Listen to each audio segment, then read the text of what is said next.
नमस्कार दर्शक बंधु आम दिव्य ज्ञान ओडिया चैनल को आपण मानक स्वागत। दर्शक बंधु जड़े नारी जीवन में माँ बनया पर जाए पूर्णता लाभ करे आउ माँ बनया अनेक संघर्ष सही थाए। गर्भधारण समय होता अनेक समस्या भितर अरुचि एवं बारंबार बांति हेबा होची सबुठारु बड़ समस्या। एपरिक एथुरु मुक्ति पाइबा कौन डॉक्टर पिला को दृष्टि रखी ठीक रे औषध लिखि न था।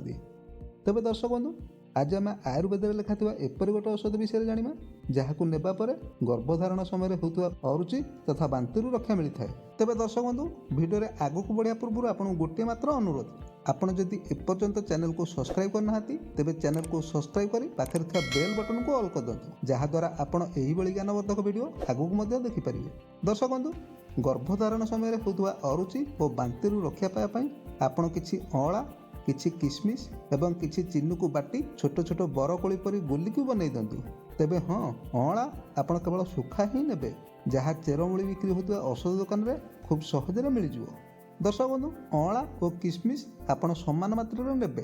अँला और किशमिश आपण जेतिकी नैथिबे ठीक सही समान ओजन चिन्नु को मिसेबे आउ ए गोली को कଳରେ जाके चुचुमी तार रस को ढोकिबे। मन रखिबे गोली को एकाथरका चोबेकी खाइबे नहीं। एहीपरि गोली आपण दिन को 4-5टी खाइबा परे आपण देखिबे 3 ରୁ 4 दिन भितर बांति बंद हो जावा सहित अरुचि मध्ये छाड़ी जाइथो। दर्शक बंधु ए औषधर विधिटी लक्ष्मण मिश्रଙ୍କ रचित अनुभूत जोगमाळारू अणा जायछि जहार संपूर्ण लेखाटी आमे एठारे देइछु।